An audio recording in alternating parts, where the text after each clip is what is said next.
wabarakatuh. Alhamdulillahi rabbil alamin, wa bihi nasta'inu ala umuri dunya waddin, wa ala alihi wa ashabihil mujahidin at-tahirin, amma ba'du. Hadirin jamaah salat zuhur yang dirahmati Allah subhanahu wa ta'ala, puja dan puji syukur senantiasa kita limpahkan kehadirat Allah subhanahu wa ta'ala, yang mana pada kesempatan siang hari ini kita masih dapat melaksanakan kewajiban kita, yaitu sholat zuhur dengan berjamaah. Semoga dan harapan kita, ibadah teratur kita pada siang hari ini diterima oleh Allah subhanahu wa ta'ala. Salawat teriring salam semoga tercurah kepada junjungan kita Nabi besar Muhammad sallallahu alaihi wasallam, keluarga, sahabatnya, serta para pengikutnya hingga yaumul qiyamah kelak nanti. Pada suatu hari malaikat Jibril datang kepada beliau Nabi kita Muhammad sallallahu alaihi wasallam, mengingatkan dan memberikan beberapa nasihat kepada beliau tentang kehidupan di alam dunia ini. Yang pertama, kata Jibril, isma' syi'ta fa innaka mayitun. Ya Muhammad, silahkan hiduplah di dunia ini sesuka hatimu. Silakan engkau hidup di alam dunia ini sekendakmu. Apa yang kau ingin kerjakan, kerjakanlah. Apa yang kau ingin lakukan, lakukanlah. Semua itu terserah padamu.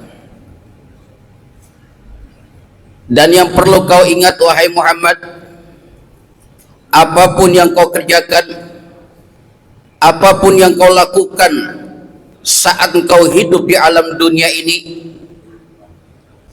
pasti engkau akan menemui kematian terhadap dirimu. Kalau berbicara tentang sebuah kematian, maka tidak ada seorang pun yang dapat mengelak dari kematian itu. Tidak ada satu orang pun yang dapat menghindar dari kematian. Karena kematian adalah sesuatu yang pasti akan datang menghampiri kepada siapapun itu. Tidak peduli dia bangsawan, tidak peduli dia rakyat jelata, tidak peduli dia miskin atau kaya. Hanya kematian itu datang kepada kita bagaimana saat itu datangnya kematian. Al-mautu ya'ti baktatan. Mati itu datangnya spontan, mati itu datangnya tiba-tiba, tidak ada yang pernah tahu dan tidak ada pernah mengerti bagaimana datang kematian itu kepada kita dan sedang apa pada saat itu kita datangnya kematian kepada kita. Oleh karena itu ada 3 harapan yang diinginkan oleh orang yang sudah menghadapi kematian. Di dalam surah Al-Munafiqun ayat 10, Allah menyatakan, laula akhartani ila ajalin qarib fa asaddaqa wa akum minas salihin. Ya Allah, jikalau saja kematianku kau tunda sesaat saja.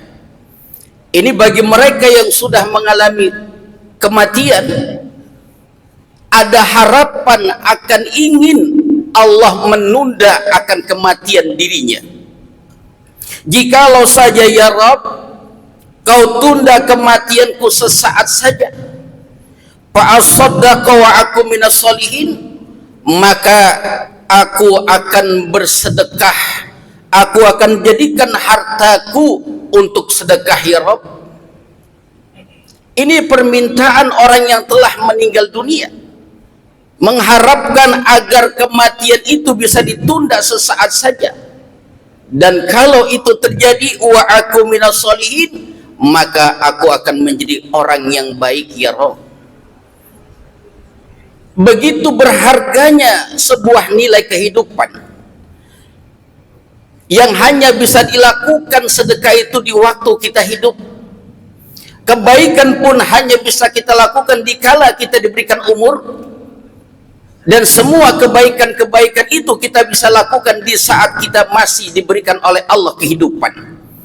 Tapi pada saat berpisahnya ruh dengan jasad, kematian datang kepada diri kita, kematian datang kepada seseorang, maka apapun yang dilakukan pada saat itu sudah tidak ada gunanya lagi. Terputuslah semua apa yang diwajibkan pada saat dia di dunianya. Salat pun sudah tidak wajib, karena pada saat itu dia hanya nanti akan mempertanggungjawabkan apa yang telah dilakukan semasa hidup di dunianya. Silahkan kehidupan di dunia ini kau nikmati, silahkan kehidupan dunia ini yang ada saat ini. Apa yang kau ingin kerjakan, kerjakanlah sekehendak hatimu. Kau ingin melakukan sesuatu yang baik, silahkan. Kau ingin melakukan sesuatu yang jelek pun silahkan. Semua itu terserah padamu. Kau ingin jadi orang baik, silahkan. Kau ingin jadi orang jahat, silahkan. Semua itu terserah engkau Muhammad. Dan ini juga bisa menjadi pelajaran buat kita. Silahkan hidup di dunia ini, apa yang ingin kau kerjakan semaumu, silahkan. Selama engkau masih hidup di dunia ini, silahkan. Jangan sampai kehidupan di alam dunia ini menjadikan kita lupa siapa kita, dari mana asal kita, mau kemana nanti kita kembali kepada Allah Subhanahu wa Ta'ala, dengan apa nanti kita berhadapan di hadapan Allah Subhanahu wa Ta'ala. Bagaimana nanti kematian datang kepada kita, itu yang harus kita pikirkan. Alangkah indahnya kematian pada saat datang kepada kita, dia menghampiri kepada kita saat kita sedang bersujud kepada Allah Subhanahu wa Ta'ala, saat sedang kita beribadah kepada Allah Subhanahu wa Ta'ala. Sungguh nikmatnya kematian itu datang kepada kita. Tapi saat kematian itu datang di mana kita sedang lalai di dalam menjalankan kewajiban kita kepada Allah Subhanahu wa Ta'ala, kita terlalu asik dengan kehidupan dunia kita, kita terlalu terlena dengan kehidupan kita, dan mati itu datang menjenguk kepada kita. Kita lari tidak bisa, kita menghindar tidak bisa. Apa yang harus kita lakukan pada saat itu? Penyesalan, hanya tinggal penyesalan. Tangisan, hanya tinggal tangisan. Dan itu sudah tidak ada gunanya lagi. Dan yang kedua, kata malaikat Jibril kepada baginda Nabi, wahbub man syi'ta fa innaka mufarriqah. Wahai Muhammad, silakan kau cintai apa yang kau inginkan di dunia ini. Kau cinta kepada harta, silahkan. Kau cintai anak dan istrimu, silahkan. Apapun di dunia ini kau ingin cintai, silahkan semua itu. Tapi yang perlu kau ingat, fa innaka mufarriqah, maka semua itu pasti akan berpisah dengan dirimu. Semua yang kita cintai di dunia ini, apapun bentuknya rasa cinta itu, kepada siapa kita mencintainya? Apakah bentuk cinta kita kepada harta? Apa bentuk cinta kita kepada kedudukan? Apa bentuk cinta kita kepada anak dan istri kita? Fa innaka mufarriqah, maka itu pasti akan berpisah dengan dirimu. Dan penyesalan bagi orang yang sudah dipanggil oleh Allah Subhanahu wa Ta'ala, maka dia berkata, Rabbana absurna wa sami'na farji'na na'malu salihan inna muqinun. Ya Allah, ya Tuhan kami melihat dan kami mendengar, maka kembalikanlah kami ke dunia ya Allah. Kami akan mengerjakan apa yang menjadi mesti kami kerjakan. Kami akan melakukan amal-amal kebajikan ya Allah. Sesungguhnya kami adalah orang-orang yang yakin. Jikalau ya Allah kami melihat dan mendengar ya Allah bahwa apa yang terjadi pada manusia itu kami tahu ya Allah, dan kami dengar.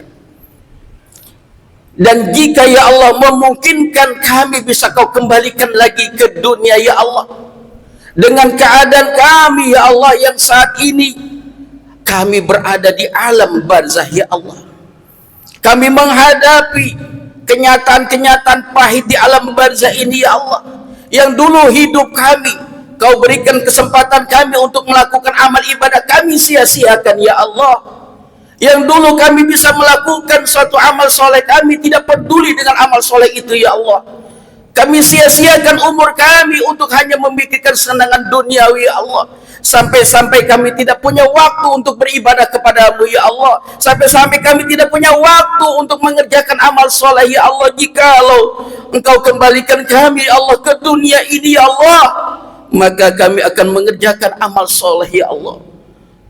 Jikalau kami tahu penderitaan kami di alam barzah ini ya Allah, sungguh azab itu nyata ya Allah, sungguh azab di alam kubur ini nyata ya Allah. Kami menyesal ya Allah. Jikalau Kau bisa kembalikan lagi kami ke dunia ya Allah, maka kami tidak akan terlena dengan kehidupan ya Allah. Maka kami tidak akan lagi mau tertipu dengan dunia ya Allah. Maka kami tidak mau lagi dunia ini menjadikan kami orang-orang yang lalai kepadamu ya Allah. Penyesalan hanya tinggal penyesalan, tangisan hanya tinggal tangisan. Tidak ada gunanya pada saat itu tangisan orang yang sudah berada di alam kubur. Inilah kenyataan. Orang yang sudah masuk ke alam kubur, dia pengen minta dihidupkan lagi sama Allah. Kalau dia sudah merasakan bagaimana kepedihannya, bagaimana kenyataan yang dia hadapi di alam kubur sana, bagaimana kenyataan yang dia hadapi di alam barzah. Dia punya anak, tapi anaknya tidak pernah mengirimkan doa. Dia punya istri, tapi istrinya tidak pernah ingat lagi kepada dirinya. Dia hanya menunggu kapan doa ini datang kepada aku. Aku sakit, aku menderita di alam kubur ini. Mana anak-anakku yang aku banggakan dulu di dunia? Mana istriku yang aku cintai? Mereka terlalu sibuk dengan harta yang aku tinggalkan. Doa kalian yang aku harapkan. Aku sakit di sini, aku pedih di sini. Aku merasakan bagaimana penderitaanku di sini, wahai keluargaku, wahai anak-anakku. Dia mengharapkan itu, ya Allah. Jikalau kesempatan kedua kali aku bisa Kau hidupkan ya Allah, maka aku akan menjadi orang-orang yang baik ya Allah, dan aku akan menjadi orang yang soleh ya Allah. Dan kami setelah menghadapi kenyataan ini ya Allah, kami tidak akan ragu lagi dengan yang namanya sebuah kematian ya Allah. Lalu yang ketiga, orang-orang yang sudah kembali kepada Allah Subhanahu wa ta'ala, dia berkata, Rabbana akhirna ila ajalin qarib nujib da'wataka wa nattabi'ir rusul. Wahai Tuhan kami, berilah kami kesempatan kembali ke dunia itu. Berilah kami kesempatan kembali ke dunia walaupun hanya sesaat ya Rabb. Itulah ratapan dari orang-orang yang sudah kembali kepada Allah Subhanahu wa ta'ala. Penyesalan dan harapan mereka memohon kepada Allah Subhanahu wa ta'ala. Kalau nasib mereka, kalau nasib orang-orang yang sudah kembali kepada Allah menghadapi kenyataan yang dia tidak bayangkan pada saat masuk ke alam kubur, pada saat masuk ke alam barzah. Alam barzah menjadi sebuah tempat yang pengap, gelap. Tidak ada amal soleh yang dibawa, tidak ada kebajikan yang dibawa. Al-Quran tidak pernah dibaca, terlalu sibuk dengan kehidupan dunianya. Amal soleh dia enggan melakukannya. Akhirnya dia berkata, Wahai Tuhan kami, berikan kesempatan kami kembali ke dunia walaupun hanya sesaat ya Allah. Niscaya kami akan memenuhi panggilan-Mu ya Allah. Niscaya kami akan memenuhi panggilan-Mu ya Rabb. Kami tidak lagi mau menunda-nunda kewajiban kami untuk mengerjakan sholat ya Allah. Kalau tahu bahwa begini nasib kami di alam kubur, dulu kami meragukan tentang alam barzah ya Allah, sehingga kami sering melalaikan kewajiban kami kepadamu ya Allah. Kami dengar waktu di mana azan kumandang ya Allah, tapi kami tetap asik dengan kehidupan kami ya Allah. Kami anggap itu hal yang tidak wajib bagi kami, atau kami ringankan saja ya Allah. Barulah itu menghadapi kenyataan yang sudah tidak ada guna dan artinya. tangisan mereka, jeritan mereka tidak didengar oleh manusia. Seandainya Allah Subhanahu wa taala membukakan hijabnya kepada kita, mungkin kita akan lari. Kita tidak akan mau menyia-nyiakan kehidupan kita di alam dunia ini, kewajiban-kewajiban kita kepada Allah Subhanahu wa taala. Kami tidak akan lagi, ya Allah, menunda-nunda kewajiban kami, ya Allah, untuk menjalankan sebagai mestinya kami hamba-Mu, ya Allah. Dan kami juga akan mengikuti perintah Rasul-Rasul-Mu, ya Allah. Inilah 3 hal yang akan dihadapi oleh orang yang sudah meninggal dunia kalau dia itu tidak menjadi orang-orang yang baik. Mudah-mudahan kita termasuk orang-orang yang diselamatkan oleh Allah Subhanahu wa taala, ditetapkan iman Islam kita sampai akhir hayat kita, dan kita mudah-mudahan diringankan lisan kita pada saat menghadapi sakaratul maut mengucapkan kalimat la ilaha illallah. Jikalau banyak perbuatan lalai kami, ya Allah, di dalam menjalankan kewajiban kami kepadamu, ya Allah, mohon ampuni dosa-dosa kami, ya Allah. Jikalau banyak, ya Allah, kelalaian kami di dalam menjalankan kewajiban-kewajiban kami kepadamu, ya Allah, mohon berikan rahmat-Mu kepada kami, ya Allah. Ampuni dosa kami, ya Allah, dan dosa kedua orang tua kami, ya Allah, dan dosa anak dan istri kami, ya Allah. Jadikan kami termasuk orang-orang yang senantiasa berbuat kebaikan. Amin ya rabbal alamin. Demikianlah lebih kurangnya mohon maaf. Bila itu wal hidayah. Assalamualaikum warahmatullahi wabarakatuh.